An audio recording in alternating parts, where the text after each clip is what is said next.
student body with a greater grasp of their leadership, ideas, and policies. Thank you for joining us today, candidates, and let's begin with our opening statements. First, we'll hear from Rohan. All right. Can you hear me? Good? All right. You ever get that feeling where there's like an awful pit in your stomach? Maybe you're a little nervous. Maybe you're just a little uncomfortable. To be honest with y'all, I'm feeling a little bit of that right now. But it's not a new feeling. It's a feeling I've felt before. Like the time one of my friends came up to me and said that she couldn't take the same course that I was taking because of the additional fees associated with that course. It's the same feeling I got when a new student came up to me crying because she was failing in her classes and she felt alone here at Rice. I hated that feeling. I hated feeling helpless. I hated feeling that there was nothing that I could do. But most of all, I realized that there's a lot of work to be done. This is why I'm running to be SA president, to use my experiences as a leader and as a mentor from my time as an NSR, senator, committee chair, and a bunch of other positions, to guide the SA through uncomfortable situations and tough conversations to lead to action and to progress. My name is Rohan Palanki. I would be honored to serve as your next SA president. Mahdi. We're running this campaign on 3 things: promoting responsibility, fighting for opportunity, and fostering discourse. We at Rice succeed when we think responsibly and creatively about the problems we confront and how we confront them. We succeed when we advocate relentlessly for the opportunities of all students to those with the power to make change so that they have no choice but to support us. We succeed when our discourse embraces the power that we have when each and every student is heard. I chose Rice 3 years ago because I believe that this community had the power to make what is good better and to exemplify responsibility, opportunity, and discourse. Since being here, I have fought at every turn, be it on issues of mental health, sexual violence, or the needs of our undocumented students. Regardless of the outcome of this race, I will continue this fight. But it would be my honor to continue it as your SA president. Thank you. Ariana. Hello, everyone. My name is Ariana Engles, and I'm running to be your SA president. It is an honor for me to be here in front of you today, especially as I am a rising junior, and I view this as a pro for me. Mostly, I have the time, the energy, and the passion to serve as your SA president. And honestly, when I'm a senior, I'll have to deal with whatever changes happen during my administration. So you know I'll do a good job. But here today, I'm here to talk to you about intention, action, and empowerment. One of my guiding principles, which you can read in my op-ed about LEAP, is intention. I do things with intention. I intended with this election to bring light to some of the issues on my platform. That is the primary and sole reason why I am running. I believe in action. I have been an action-oriented senator. All of my ideas have become goals and moved on to become accomplishments. I am here because I want to act. I have ideals, but I also want them to become accomplishments. And also, I'm here to empower. I have been empowered by so many student leaders here at Rice, and I want to do the same for others. Thank you. All right, this question will be for the 3 of you. We'll begin with Ariana. All 3 of you mentioned wanting to increase student engagement in the essay in your campaign statements, as did both of last year's presidential candidates. A lack of student engagement in the essay has been a perceived problem for many years and many solutions attempted. Why do you think this has been a continued problem, and how do you plan to address it differently? Right, so for one, I'd like to say that I think the engagement with the Student Association has increased in the last year, and I want to continue with that trend. I think you'll see that we had a record-breaking number of NSR applicants in this past year. Additionally, I think we had a really strong president and senators team, and we were all able to have wonderful discussions in our college governments. Moving forward, as SA president, I want to make the Student Association more accessible, particularly for upperclassmen. I think it's really easy to become involved and enter the SA pipeline as an NSR, but I think it's harder to break in when you are a sophomore or a junior or a senior. I want to do this by hosting legislation writing sessions that anyone can attend so that if they feel convicted on an idea, they can actually write about it, propose it, and get student support behind it. I additionally want to be accessible to all students via social media, through office hours, etc., and I want to make sure that all of my officers are able to do the same. I think that we need to have discussions that are important to students, that students are able to put input into, and I believe that with these things, we can increase student engagement and continue the trend that the previous administration has started. Thank you. Mahdi? Yeah, so I actually agree with you, Juan. I think that, as I've been talking with people around the different colleges, more and more people tell me, what does the SA do? I really don't know. And so, and that concerns me as somebody that's been involved in the SA. And so I think, if you look at my platform, if you go to, discourse, right? The first prong of discourse is making sure that we're engaging the student body in a rigorous debate regarding the legislation that is written by our senators and presidents, and ensuring that that legislation sees several levels of debate in and out of the colleges and in and out of the Senate. And so I think the first way to make sure that this happens is, what do we already have in place that is supposed to be doing this, and why is that failing? So I would look towards our senators and make sure and use the EVP to ensure that they are actually developing strategies that are tailored to their respective colleges that would cater to making sure that the information that's provided by the SA and happens in SA meetings is actually disseminated effectively so that we can make informed decisions and students feel like their voice is being heard. Furthermore, on top of that, I want to make sure that something that happened with the survey of unwanted sexual experiences was that there was a forum. I thought that was incredibly effective. Something turned out of it. And so if we can bring that back and use that model, I think it'd be incredibly effective. All right, so last year I was tagging a meme on Rice Memes for Coddled Tweens. And what it said was something along, or what it implied at least, was something along the lines of the SA does nothing. The SA changes nothing with regard to like a light bulb or something. So that's the first problem, right? You have to educate people and keep them informed that the SA is actually working for positive improvements in their lives. If you've taken a FWIS, take a CTIS course, did you eat dinner on Saturdays here? The SA did that. And the SA didn't just do that unilaterally. It was because of student input. So the first thing we have to do is to say, hey, the SA is your representative. The SA uses your voice to actually make a difference. And then the second thing after that is buy-in, right? Why is the SA important? What can the SA do for you? And so that's a matter of educating people and saying, hey, go up to your senator. Tell them what you have to say. And then let's let the SA do something about it. Because it's not just about increasing the quantity of people. It's increasing the quality of what we are already currently doing. And the final thing is your ideas. Let's have project pitches, and let's make this place a little bit better. Thanks.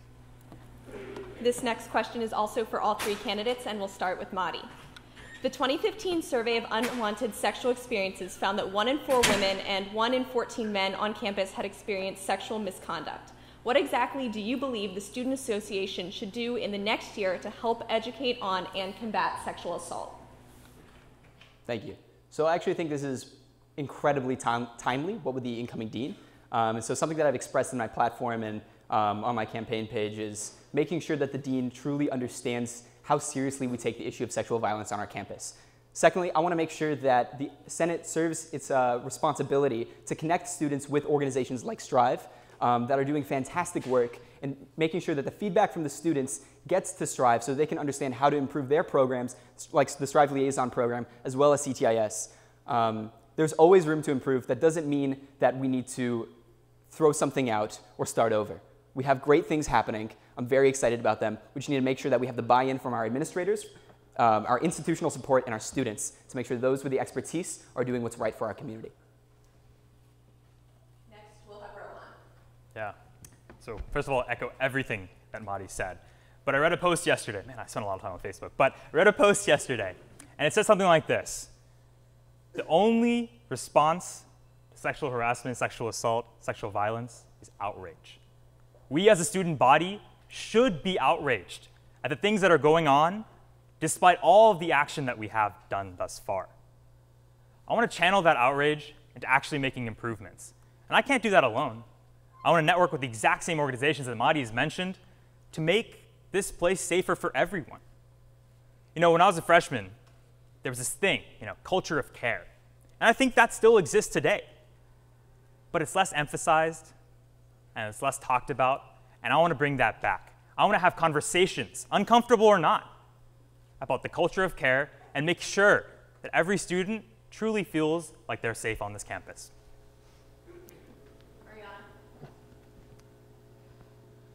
Right, so I think this is something that for a lot of people in the room is very close to our hearts. I know I feel for all of my brothers and sisters out there who have actually experienced sexual assault or some sort of unwanted sexual experience. I know that even here in my time at Rice, I've experienced unwanted sexual experiences, and that is not okay.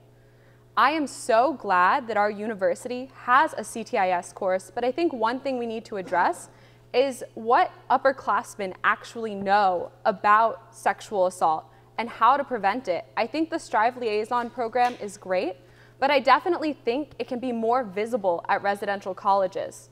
I think that a lot of times there's just one event, and if you can't fit it into your schedule, it's hard to make it. Often, it's also hard to apply some of the things that you learn into practice, and I think the CTIS course is able to help students do that, but I think we need even more. I think continuing to talk about this, continuing to support our other students, and continuing to call out anyone who even dares to try to hurt another Rice student is essential, and I think the Student Association can definitively do that through discussions in Senate and at college government meetings. All right, thank you. This next question is for Mahdi. Mahdi, in your last point, you just brought up CTIS, and I want to press more about that. This year, the Critical Thinking Sexuality workshop, originally proposed by the SA, was offered and mandated for the first time. Many new students, however, expressed concerns regarding the scheduling, instructors, and overall effectiveness of the course. As SA president, what will be your approach to this course? The course specifically or Strive? Because I think you have CTIS. CTIS. So I would use my relationship with Strive. I've been a Strive liaison for about a year and a half now, so I'm very close and familiar with the people that have actually developed and are continuing to develop CTIS. First step is figuring out why are those failings happening, right? We need to understand the root of the issue before we can actually remedy the issue at all. So talking with Allison, our Title IX navigator, speaking with the Strive liaisons that are in charge of trying to find the right instructors and overseeing the CTIS course, doing what we can to work with the administration and the CUC to develop a better schedule so that students don't feel like their weekends are obstructed and so they don't have a negative association with this course that is delivering incredibly important material. So that's how I would address the CTIS course. All right. Next question is for Rohan. Different topic. So in September, you mentioned working towards ideas to better parking at Rice, such as numbering spots in smaller lots and adjusting fines and appeals process for low-income students. None of these ideas have been implemented so far. During this campaign, you have said that you will, quote, negotiate lower parking rates for students. How exactly do you plan on implementing these ideas? Right. So I think it is a matter of networking with the parking office. So it's in this like creepy building like below the Jones School, and I've been there several times. Can you hear me? Sorry. I've been there several times. I sit on the parking committee. It's an undergraduate committee with a bunch of faculty. I have networked with them several times, talked to the people involved, Mr. Morgan, that type of thing. And you're right, I haven't done those things. But with that being said, I have networked with them, and I've conveyed student opinions on the lack of parking spots. And they say that the first step is to make sure that we have more parking garages. So they did that. They went and built another one. They say the first step is also to reduce the number of parking permits. They did that. So it's a long process, and I think as SA president, I will have a better, I guess, responsibility, a better networking ability with these people to do something like that. One of the things I did face is, I signed my email when I sent my first email. I said, I'm an academics committee co-chair. And they said, who are you? Why do you deserve to be here? So I think that level of respect as an SA president will allow me to actually make these parking changes. This next question is for Ariana. You were the only no vote on a resolution regarding the influenza vaccine access at this week's Senate, but you also include improving student health services as a key point on your platform. How will you prioritize what health resources are most necessary for students to have access to? So first, I'll address the no vote. So the reason that I chose to vote no on that resolution is I did not feel comfortable voting yes on a resolution that included a section on increasing student health fees for all undergraduates to pay for an influenza vaccine when many members of my residential college, at our central committee, and through a survey, spoke to me and said that they could already access low cost or free influenza vaccines through their health insurance. So I voted no because I didn't think that that was a necessary part of the resolution, and I didn't feel comfortable voting on the entire piece of legislation as a yes.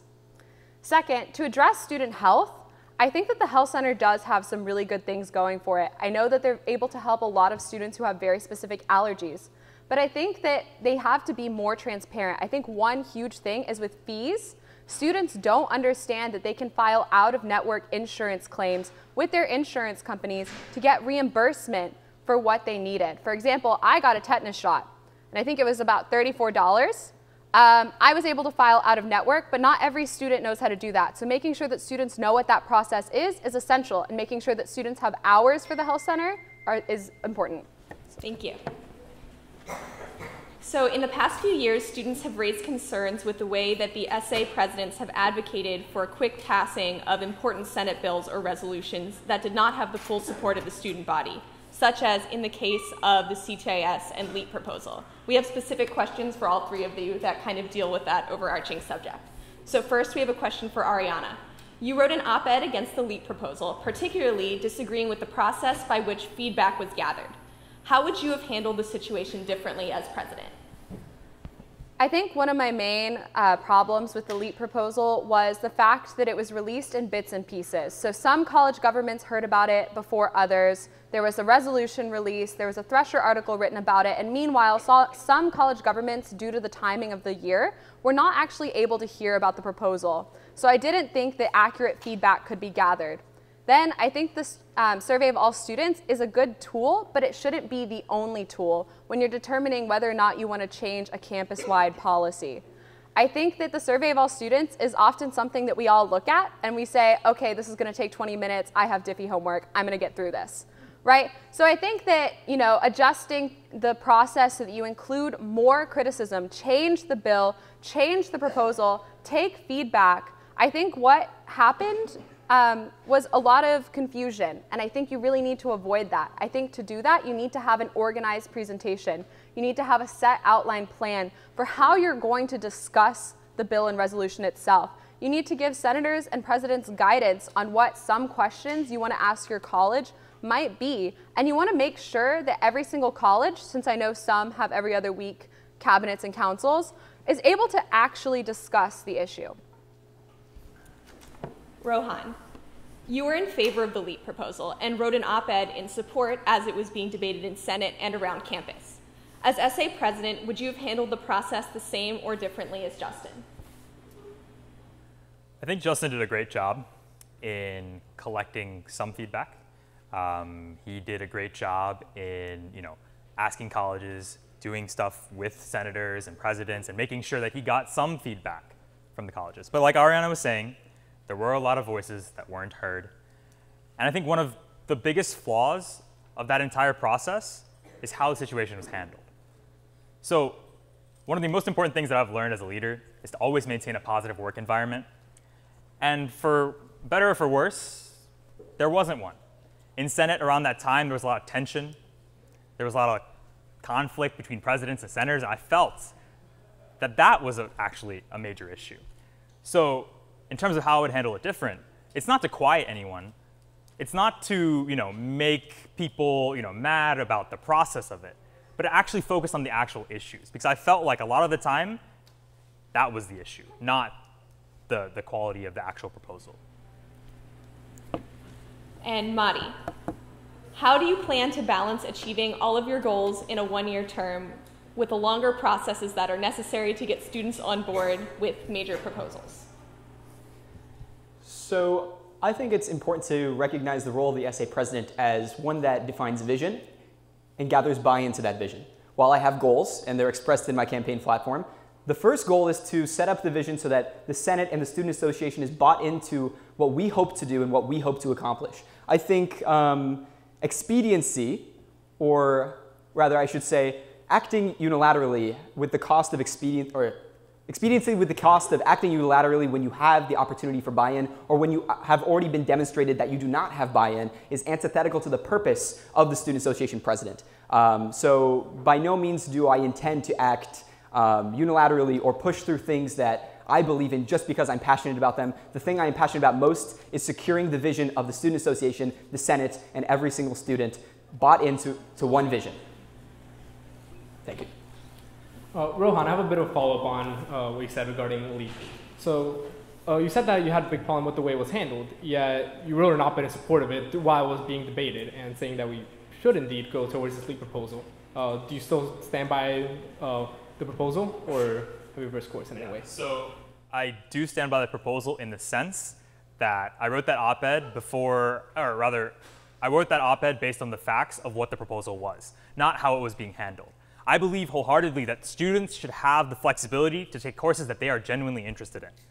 If you already have a physical education and those type of things from high school, from middle school, what have you, perhaps an LPAP isn't as important for you. And maybe there are better courses or maybe more relevant courses to your future. And that's what the proposal addressed. And I think that's why, that is why I wrote the op-ed as is. Mahdi, question for you now.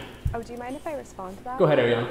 All right, so to respond to that, I think that there were some inherent problems in that proposal. Specifically, I'm pointing out the fact that there were not courses that corresponded to a lot of the sections of the LEAP proposal. There were not pre-existing cultural enrichment classes. There were not pre-existing financial literacy courses. And when I asked for some of the civic leadership courses, I was not given a list. And I think that there were flaws in what was in that proposal. And I agree, there is value to having increased student autonomy in your schedule. I actually created a working group with several other senators to address undergraduate curriculum and autonomy because there were good ideas that came out of the proposal, but I would like to say it was not structurally sound. Next one. 30 seconds.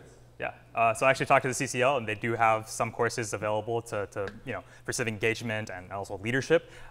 Additionally, we do have actually a college class that's already taught on financial literacy. I don't know if anyone's taken it, but so some of these classes already do exist, and that's what I was basing my support of that proposal off of. I think we're going to move on to the next question here in the interest of time. A reminder that we have a form open that you guys can submit questions, so we're looking through it and willing to add anything, so make sure you check out our Facebook page and Twitter, it should be there. Question for Mahdi now. Mahdi, you discussed how you fought to include in the essay's recently passed resolution on freedom of expression that administrators have the responsibility to condemn speech contrary to the university's values. How, as president, would you respond if you disagreed with the administration's condemnation or lack thereof of a speaker? As student association, as essay president, I would probably respond in kind with my own direct response to the president and the dean, but I would only do so if that directly represents the interests and the sentiments of the student body. At the end of the day, when the student association president is communicating with administrators, they're communicating as a liaison, not as an individual. So with regard to whether, in the event that an administrator condemns a group that I may support being on campus, if I feel and the Senate feels as a representative body that that group deserves the utmost support of the essay president and of the student body, then I would write in kind. Because in the end, it's about freedom of expression, not about action. All right. Different topic, Ariana. A very large portion of the qualifications you state and the campaigning you've done relates to working for specific affected populations, such as DACA students, international students, and those with soon-to-end temporary protection status. How would you respond to those who may worry that you will only focus on a narrow subset of Rice students with very specific needs? So I respond to that by saying that all of these issues that I've been tackling have been brought up to me by other students. For example, a lot of the international student concerns that I've been addressing, international students themselves brought up to me and complained to me that they weren't able to get internships or research. Additionally, TPS was brought up to me. Actually, how many of y'all know what TPS is? Right, so TPS is temporary protected status. It's a way for people to come to the United States if there's something going on in their country. This affects, and it was just recently removed for Haitians, El Salvadorians, and Nicaraguans. And so for these people, they might be deported in November, right, without some sort of resolution. And TPS was brought up to me by a student and by a worker from H&D asking for help and asking for what to do. And undocumented student advocacy, I came to because of a course, because of a professor who brought up to me that no one was doing anything to support undocumented students here at Rice. And I wanted to address that, and I wanted to work on it, because if no one's addressing it, then how does it change? I've been amazed with working with international students how many issues have come up and how decentralized that group is, which is why I've been assisting in the creation of an international student association. Ariana, follow up to that. As you stated that you worked on a lot of these projects and you continue working on these projects, do you feel like the presidential role is exactly necessary to help these specific affected populations? I think the presidential role is essential to helping these populations. I think that, actually, I know DACA is ending on March 5th. I know that for people with TPS who have been removed, they need to go home, or home, even if they've been here for 14 years, they have to go home in November, right? So I think it's essential, because I think I need to work with administration to ensure that these policies are enacted that better support undocumented students, so that these students can succeed like any other Rice student. I feel like it's essential to work on international student issues now, while we can get ahead and we can ensure that every single international student here at Rice is able to access every opportunity that they need. And you know what? I want to address a variety of different things as president, but I think that these are things that need to be addressed now, and that's why I'm running. Can I follow up real quick? So I think Ariana, I'm sorry. I think Ariana recognizes something that is absolutely crucial about the role of this student association president, it's that the SA president has to have an understanding of timeliness and urgency. And with regard to our undocumented students, this is absolutely timely and absolutely urgent. And I just wanted to use this platform to support that sentiment and that role of the SA president. This next question is for all three candidates, and we'll start with Rohan. What are some specific ideas or proposals that differentiate you from the other candidates? Yeah, sure. So I think sort of along the lines of what was discussed in the last question. For me, my proposals are tangible, they're specific, and they affect all Rice students. And while I completely respect and I will completely work towards the goals that both Mahdi and Ariana have, I think it's important to realize that not every Rice student may qualify in some of these populations. So some of these things are expanding healthcare hours, so that if you're sick on the weekends, you don't have to be sick and just suffer. It's improving meal plan options, so that you don't have to worry about not using your meal swipes and then making them just be wasted. A lot of the survey food is wasted. It's like engaging with the student body through project pitches, right? Right now, all of you guys probably have ideas. You probably have a way to make this place better, but you have no mechanism of getting those ideas to the student association. So here are some of these ideas. There's plenty more on my platform, but those are three. Ariana. Right, so I have been chairing an undocumented student support services working group, which has now become a task force, and there were 10 specific things that we came up with as recommendations. I think that this sets me apart as a candidate in that I have 6 more things that I specifically want to accomplish from this. Additionally, I think I'm the only candidate actually addressing international student concerns. This is not a small population. This is 10 to 12% of our population on any given year, and it affects not only undergraduates, but also graduate students, and it's very important. I think ensuring that all students are actually able to get an internship or research position is important, and they shouldn't be barred from it based on immigration status or a visa.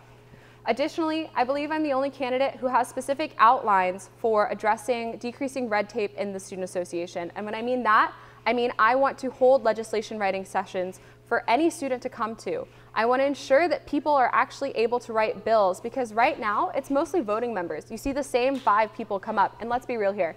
I'm a symptom of that problem. I'm up in Senate a lot. But I think that there should be more voices. And I think that one of the initiatives I recently had, I've been working with Sonia Torres on creating a low-income off-campus student seminar series, and that is something that I want to see more of in the Student Association. So can I combine time for rebuttal with time for my answer? No. Okay, fair. I'll be quick. Okay, so quickly with the rebuttal, I don't believe that Ariana is the only candidate addressing international student concerns. I believe that in my platform piece about opportunity, I directly, maybe not directly, but I aim to address the concerns of all students that may not be within the mainstream population, so that our opportunities are accessible. And furthermore, I don't believe she's the only one that is trying to bring down the red tape. As about 5 minutes ago, I said that I would like to have forums like the Survey of Unwanted Sexual Experience Forum, so that students can come and discuss what's going on in the Senate and what we're hoping to do without the rigidity of Robert's rules. Now, to differentiate myself as a candidate, I also have tangible, realistic goals. At the same time, I believe that mine are bold. I believe that mine set a precedent and they foster a responsible culture. I've been communicating with the director of sustainability to try to figure out if we can develop ways for students to donate to the Rice Endowment in a way that promotes sustainability. Right now, the Rice Endowment has a portion of the endowment invested in a sort of more sustainable businesses, but I want to give students the agency to earmark their donations to say, I want my money to be used responsibly. This is a conversation I've been having. It's a conversation that would change the way Rice functions for the foreseeable future, and I believe it differentiates me as a candidate significantly. May I respond to that? Yes. Okay. So to respond to that, I am directly addressing international student concerns. I actually hosted an international student forum last fall, and through that forum, the International Student Association has been created. It will be fully fledged next semester. I'm trying to work and support that organization so that international students can be organized in a central place and voice all of their concerns and lobby as a group for interests that affect them.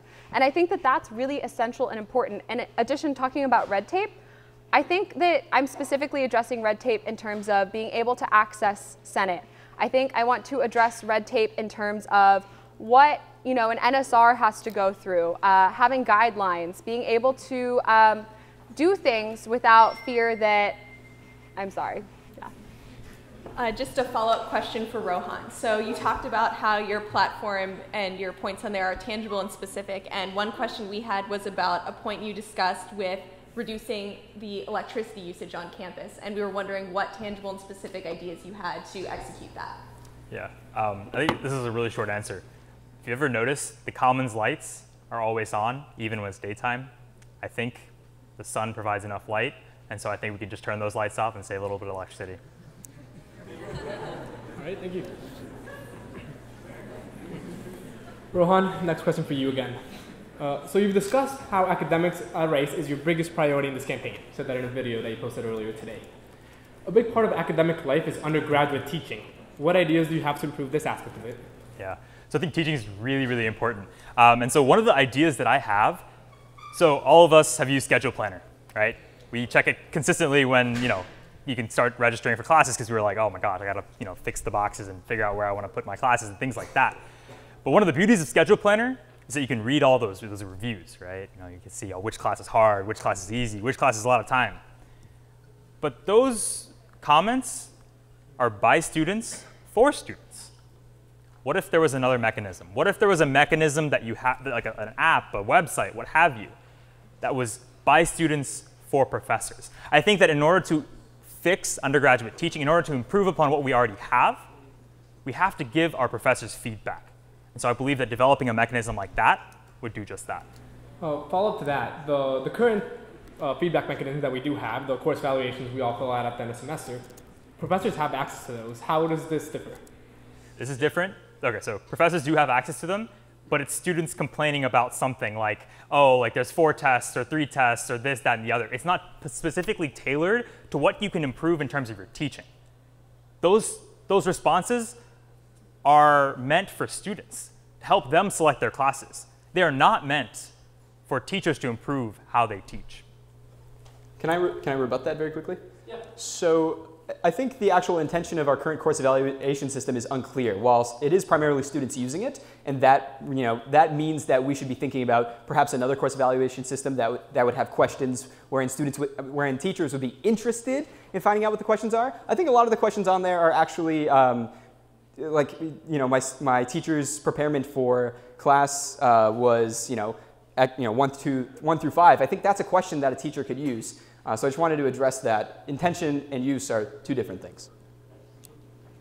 If I also might respond.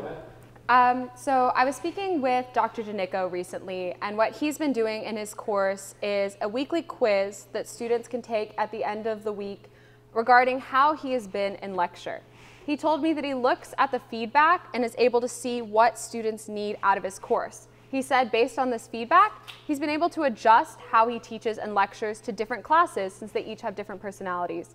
Honestly, moving forward, I would propose doing something like that, having a mid-semester check-in so that you could actually ensure that professors are teaching to their students the way that the students want to be taught to. And I think that might be a better way to actually address academic concerns. I think that's a great idea. And I think that there's not one solution of doing this. I want to clarify my comments about Schedule Planner in the sense that it doesn't need to be a whole other application. It could just be a question that says specifically to your professor, what would you like to change? And maybe refining what questions that are asked on like Esther and that type of thing, or refining the questions that are asked on Schedule Planner, that'll really help us. So now we have questions for all of you specific, but it's on the broad topic of diversity and inclusion. Diversity and inclusion are featured heavily in all of your platforms, but considering the broad nature of these words, we're going to ask you to elaborate on a particular idea that each of you have proposed. We're going to begin with Mahdi. Mahdi, in your platform, you discuss working with the Vice President for Enrollment and the Provost's office to examine how Rice is building a diverse student and faculty bodies. In what ways do you feel like Rice could improve its recruitment of students and faculty, and how exactly can the essay influence that? So, hello. So I'll address faculty first. I think Justin has already been working with the Provost's office pretty extensively, and it's clear from his work with the Provost's office that Provost Miranda is quite interested in making sure that we have a diverse faculty body, because without a diverse faculty body, we can't have teaching that is actually tailored to the diversity of our student body. I think it's imperative and integral to the success of our students to have teachers that resemble them. Furthermore, so with regard to students, I think we've also been making fantastic progress with regard to refugee and asylum-seeking students. And I just want to make sure that our recruitment processes, as an investigative thing, are actually reflecting that diversity that we strive for in our students, to make sure that we're not just looking for it in admissions, but we're also looking for it in how we recruit and how we advertise Rice. All right. Next question we're going to ask is for Rohan. This was a question submitted by the audience. In your platform, you mentioned that you will network with administrators to ensure that the new multicultural center is, quote, visible and meets student needs. What exactly are these needs, and how will you ensure that the space meets them in a way that only a multicultural center can, as opposed to any other meeting area? Absolutely. So at the beginning of this year, Justin and I and the grad student president actually met with President Lebron. And when we were there, we discussed what were some of the needs that the students wanted. These are things like, larger meeting rooms, because right now, when we have, our weekly meetings, monthly meetings, what have you, cultural organizations don't really have a place to go. We have the current Multicultural Center. It's really not even known by a lot of people. It's underneath the RMC.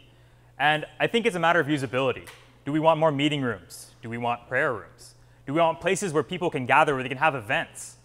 These are all concerns that need to be kind of, gauged from the student body and then relayed to administration, and that's something I would do. Right. Ariana, in your platform, you propose working to offer admissions materials in different languages. What goal do you hope to achieve by doing this?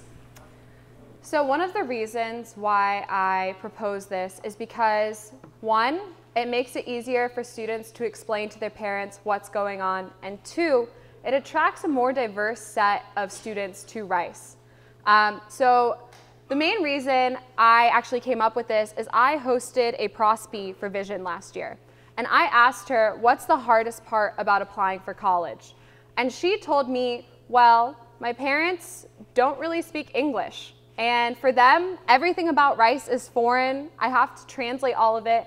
And for them, it makes them feel a little bit embarrassed. And I would like them to be able to take ownership over what they're reading and actually know where they're sending their daughter.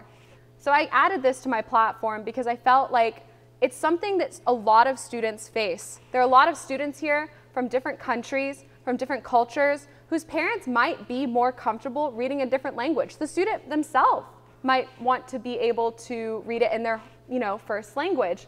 And I think that that's really important in ensuring that everyone is actually able to know what they're getting before they come to Rice. Additionally, I think it would help us create a more diverse international student population so that they could actually see what Rice is about. Thank you.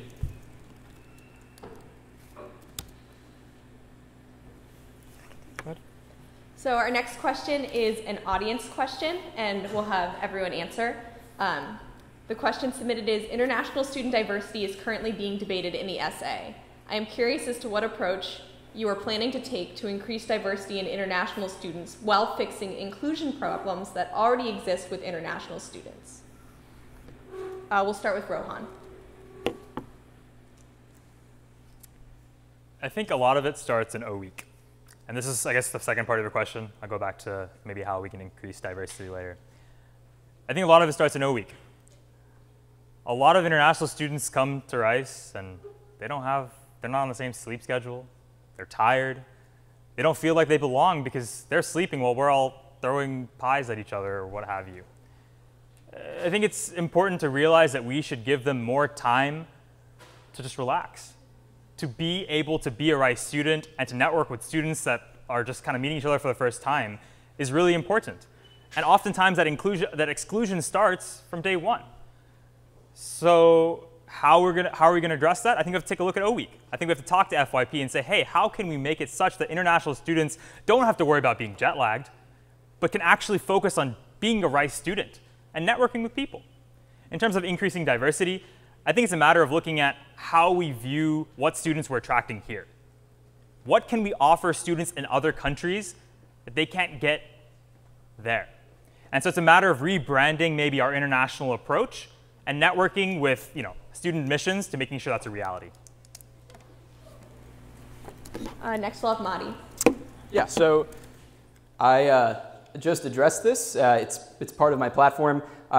So yes, I would like to work with the VP of Enrollment to try to understand what are we doing with regard to recruiting our international students or any other non-mainstream or domestic student group. And so that's something that I plan on investigating thoroughly and working with the VP directly to try to understand. And then with regard to inclusion, I think the first step to any issue of diversity inclusion is recognizing that I don't have the experience and information of anybody that does not share a background with me. So the first step is working with international students, working with groups that represent international students to find out what do you believe is what is holding you back from feeling truly included at Rice, so that we can address the issues from where they start, not from where we believe that they start. Ariana. So I think that there are several ways to address this. I think first, you need to talk to students. You need to see what should we do to better include students.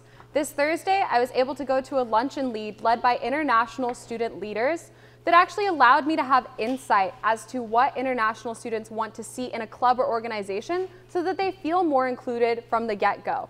I think that talking to that student population is essential so you actually understand how to include them, and I think that's something we need to start working on now. Next, I think we need to talk about recruitment. We have recruiters go to China or Korea or Singapore or specific countries, but where are the recruiters elsewhere? I think we need to put more time and energy into trying to get students from a more diverse set of backgrounds. And I understand that there's a barrier. There aren't that many students in different countries that readily speak English to a level that they can come to Rice, because honestly, this place is hard. And lastly, I want to talk about payment. International students aren't offered financial aid in the same way that Rice students are. I think that we can find a way to work around that. While I may not know the way now, I think I can work with administration to find a workaround and get other students to collaborate with me so that way we can find the best solution possible to diversifying our international student population in the upcoming years. Great, thank you. And we have time for just a few more questions, but first one we're going to get to now is about tuition. Rising tuition costs have been prevailing across Rice for many, many years and across the country. What can the essay do to address this? We're going to begin with Mahdi. So with regard to rising tuition costs, is it working? Okay. Okay. So with regard to rising tuition costs, I want to try to investigate exactly how are we allocating the costs and how can we make sure to gather donations from our alumni and from across the Rice community to help our low-income students that are truly being affected and making sure that the students in the middle also have some kind of support. How can we make the Rice experience more accessible despite rising tuition costs? Understanding that the SA Senate is not some kind of final decision maker, we will make this happen no matter what to the administration. So we need to have an understanding of what can we do about this problem. And I think that starts with what we've already been doing with regard to socioeconomic inclusivity and low-income inclusivity to make life at Rice outside of tuition as accessible and as easy as possible. Right. Rohan, same question submitted by the audience by Stephanie, who's in the audience. Thanks, Stephanie. So I think the first step is asking why. Why is tuition increasing? What is it going towards? Are we getting better resources out of it? And most importantly, is financial aid increasing at the same rate? Because that's important. If tuition is increasing and financial aid and merit aid and everything else is at the same rate, I mean, then that's good, right? But it's networking with administration. It's networking with the people that are actually making these changes and seeing if, I guess, asking for their rationale. And the second thing, and this is something Mahdi talked about, is accessibility to things other than tuition at Rice. Rice is expensive. You have to pay money for a beer bike t-shirt, you have to pay money to get boba, things like that. And there has to be a way where we can offer some other form of disposable income or some stipend or something like that to offset some costs that we have at Rice. So at Jones, we've already done it. Our beer bike shirts are free. Let's see that at every other college. Follow up to that, also submitted from the audience, you mentioned that a lot of these things, how Rice is expensive, beer bike shirts, etc. But then there's also a lot of fees that students have to pay that we all see on our ESTA bills. Extra fees such as the student activities fee and student health fee are a rising contributor to tuition. Often the essay makes proposals that could involve raising these fees. For example, the flu bill that was mentioned earlier with Ariana. How will you control these costs? That's for you again. Yeah, so again, it's taking a look at what resources are we truly providing. And I mean, no one is going to support a rising cost. No one wants to pay any more than we already do to come here. And I think if we are, let's say that there's like an extra $10 added on to our tuition. But let's say that offsets a $17 flu shot that we all should get. Maybe that's worth it. But we need to know that, and we need to be educated in that way to make sure that's a transparent process between the administration and us. That flu shot could really be very important because it would prevent the flu epidemic that we had just recently. So some of these costs could be a good thing. But at the same time, we need to know what those costs are. Right. Ariana, rising tuition and fees. Right, so a few weeks ago, President Lebron offered office hours. And I actually marched myself over to the Allen Center, and I actually asked him this very same question. Why is tuition going up? Because I think for a lot of us, it's not clear, right? I think one problem with being an undergraduate is a lot of us don't realize that tuition goes up every single year. At some other universities, tuition is set from your freshman year moving forward. I understand that Rice had this several years back, and we realized it didn't work for us. But I do think that one thing that is important is being able to know what tuition will rise in the future so you can actually plan for your undergraduate education. Additionally, I think you need to look at financial aid. You need to make sure that financial aid is clear, that the application process is good, that you can find an advocate if you need one. I know SSI has been working on this a lot in the last year, where they've been trying to make sure that their faculty and staff are able to work with financial aid to help students whenever anything is unclear. Additionally, I think you need to look at the costs, right? Why are they rising? And I think my opponents have really addressed this. Rising costs are a concern. When I voted no on the flu bill, I was worried about the cost because I didn't know how much. We need to be transparent. We need to know what's going on, and we need to make sure that financial aid is able to meet us where we're at. We need to make sure that financial aid is able to encompass our first year costs, etc. Thank you. Thank you. This question was submitted by the audience by Josh K. Given last year's voter turnout under 50%, Morgan Gillis' campaign's grown popularity, and similar indicators, it seems clear that a large portion of the student body is either uninterested in student government or does not believe that it accomplishes anything of consequence. Assuming that you find this problematic, how do you plan to remedy the lack of faith and involvement? We're going to begin with Ariana.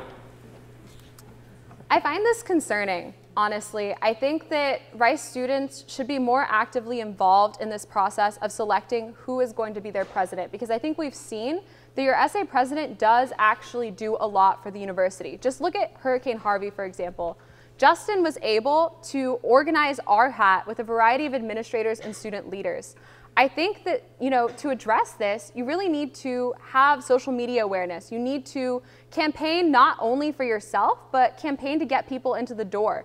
You need to have, outcoming presidents ensure that they try to campaign for other students to vote. And you need to create this sense of urgency.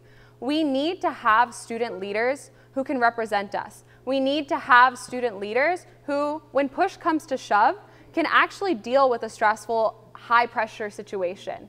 And I think that, the three of us up here can do that, but I would really like for, 75, 80, 90% of the student body to go out and vote and be able to do that. And I think ensuring that Rice students feel like they have trust in their candidates, that elections are run cleanly, et cetera, are an important and vital way to do so. This is one of the last questions I think we'll have for everyone before we move into closing statements. What is the most pressing issue that you think is facing undergraduates at Rice? And we'll start with Ariana. I know I talk a lot about undocumented students a lot, but I really do think that that is the most pressing thing. March 5th is so close. It's unbelievably close, and it's scary. And I think we need to ensure that all of our undocumented students here at Rice are able to be supported. And I think by and large, the Rice administration is able to do that, but I think we need to push. We need to have student buy-in. We need to ensure that every single member of our community feels welcomed and supported.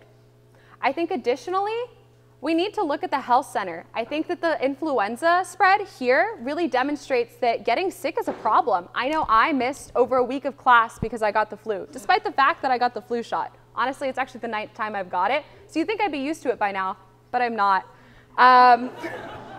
It gets worse every time.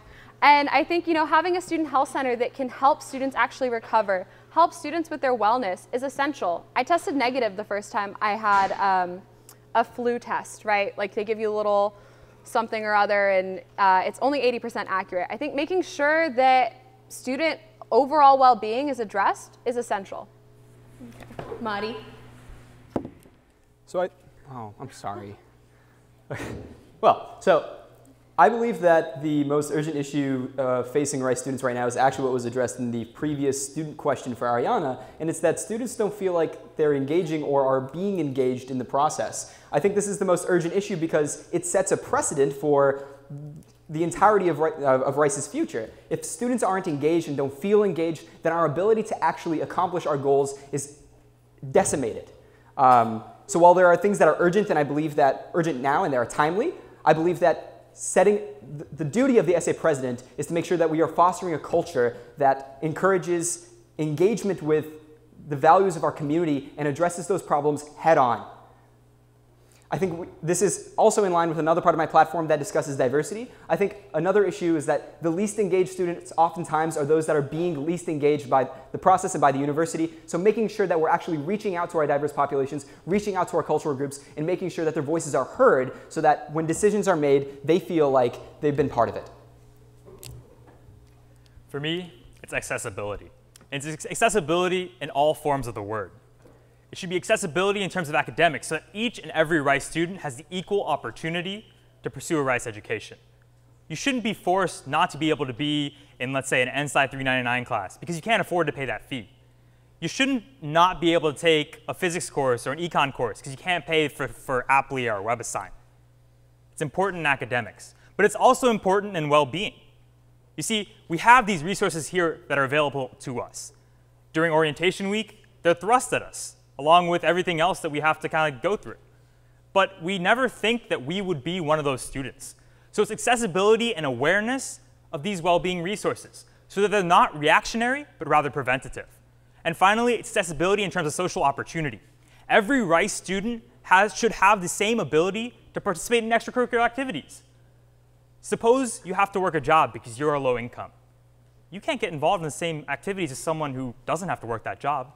Perhaps we need to restructure our approach, and perhaps we need to make this campus more accessible to all. Thank you. We're going to go back to the question we asked earlier. We accidentally jumped the gun and skipped out there, Ariana, so we're going to go with Mahdi here. To read you the question again. Given last year's voter turnout under 50%, Morgan Gillis' campaign's growing popularity, and similar indicators, it's clear that a large portion of the student body is either uninterested in student government or does not believe it accomplishes anything of consequences. Do you find this problematic, and how do you plan to remedy this lack of faith and involvement? Mahdi. So I think this starts again with people in the Senate. So making sure that we're refreshing the role of the senators so that they understand that their role is not only to debate legislation or go to Senate meetings, but also to be accessible and to make sure that the information that is created by Senate is disseminated to their residential colleges in such a way that actually appeals to students and makes students understand why it's going to affect their lives. Everything that the Senate does is done for students and will have an effect on students. So it's about framing those issues so that students understand that and are interested in engaging with the issues. All right, Rohan? I think it boils down to trust. Trust between the student body and the SA that we are your elected representatives and that we actually can and will make change. But it's not change that we make unilaterally. It's change that you guys want. And so for me, it's establishing the idea that your ideas can be the next project that we work on. So it's the pipeline. How do we establish that conduit between the student body and the SA? How do we make sure that your ideas come to us?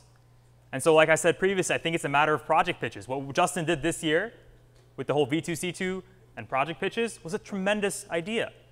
It worked really, really well, and I think doing more of that and making sure that students are more involved in the process of legislation, the process of actually creating these project proposals, is how we're going to do that. Okay, that was our final question, so we'll now move into closing statements. So first we'll have Ariana. I think a lot of the things that we've addressed today, accessibility, diversity, inclusion, etc., I've been doing while senator, and I want to continue doing moving forward. I think when you look at undocumented students, I've been working to try to support them. I think when you look at international student populations, I've been working to try to make them included and feel like they're a part of the university and ensure that their interests are being met.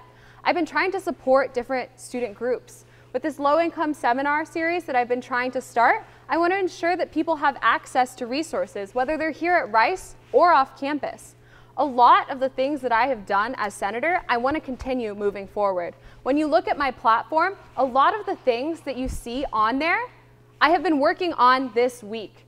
I have been trying to meet with people. I've been trying to meet with international students, see what they feel. I was able to meet with the leaders of RISA, the Rice International Student Association. I've been trying to make contacts. I've been, trying to find ways for undocumented students to be paid if they do try to work here at Rice. And I think that these are things that I've been doing, but I want to do moving forward, and I want to do more of. I want to support all students. I want to empower students in the same way that I've been empowered as a student leader. And that is why I am running today and this year, because the issues I care about are pertinent now.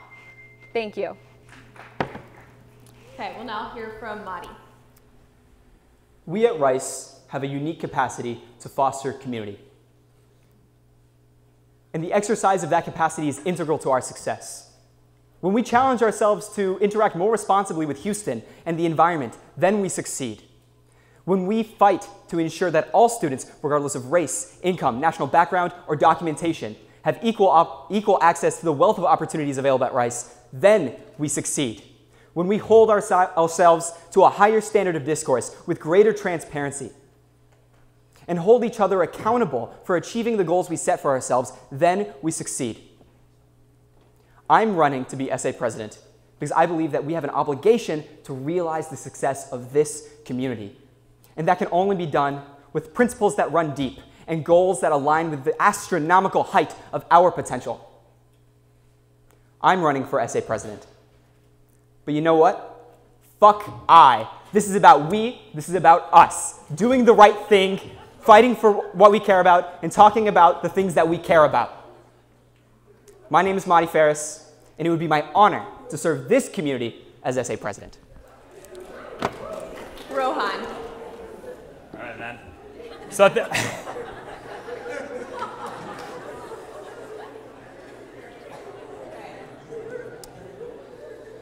think it's fitting. I think it's fitting that I'm going last, because my closing statement has a lot to do with math. When you end a math proof, some of you might know this, you might end with QED. That means that this has been proven. It's something in Latin, I don't know what it means though. And I think that same QED represents why I'm running for SA president. Q stands for qualified. I've done a lot, and I'm going to continue doing more. E stands for engaged. I engage with the student body, whether it's in extracurricular activities, whether it's at Y2K, or whether it's in the essay. And D, I'm damn sure I'm going to do a good job. I'm confident, and I'm ready to take this role. So I mentioned a pit in my stomach at the beginning of this entire debate. That pit's gone. I have hope. Hope that we can work together as an SA and a student body. Hope that we can make this place a greater place. And if you share this hope, vote Palanki for president. Thanks. This concludes our debate. Thank you all for submitting questions.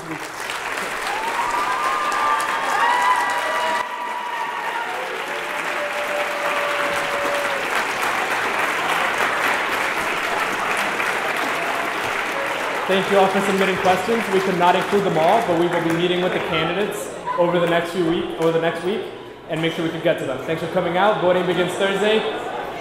Good luck to the candidates.